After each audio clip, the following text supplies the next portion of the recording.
Tonight, U.S. Senator Mike Crapo of Idaho is responding to the violence happening in the Middle East. The fighting began over the weekend between Israel and the terror group Hamas. More than 1,500 people have been killed, including at least 11 Americans. On X, Senator Crapo had this to say, quote, "The Hamas attacks on innocent civilians commands a forceful response.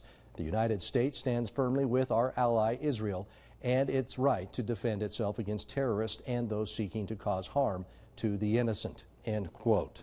In response to the attacks, the United States is already sending a carrier strike group consisting of several warships. The number of fighter jets in the area is also being increased.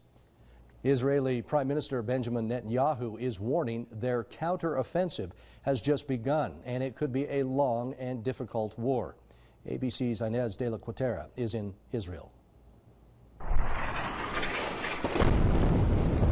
Massive blasts rocking the Gaza Strip, with Israel Defense Forces continuing their barrage, huge plumes of black smoke filling the sky. Israeli officials saying in just a 3-hour span Monday, they struck 130 targets in the area, saying they will continue to fight Hamas terrorists as long as necessary for the sake of the residents of the state of Israel. They also plan to blockade Gaza, keeping fuel, food, and electricity out. This mosque in Gaza also hit by Israeli strikes. Palestinians seen crying as the injured are rushed to the hospital. This all comes after the militant group Hamas launched a surprise assault on Israel Saturday, the 50th anniversary of the Yom Kippur War. More than 2,200 rockets launched as armed Hamas militants also raided towns, going door to door, executing innocent people. At an Israeli music festival in Negev, rescue workers say 260 bodies were removed from the desert. It's really living hell. Never seen something like this. I've been in two wars in my life and never seen anything like this. Bodies all places for the slaughter. They didn't care if you are a man or a woman, you are young or old man.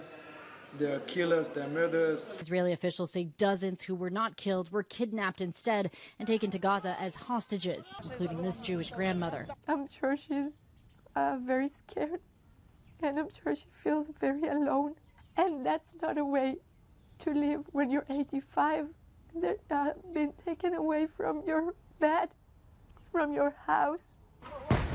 Thousands have been injured so far in both Gaza and Israel, hundreds killed in both areas. The State Department saying at least 9 Americans have died in Israel.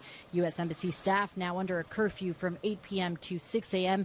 and banned from going on any personal travel to the West Bank. And as the IDF continues to lay siege to Gaza, a Hamas spokesman saying if the shelling continues without warning, they will begin executing Israeli hostages one by one. Inez de la Cuatera, ABC News, Tel Aviv, Israel.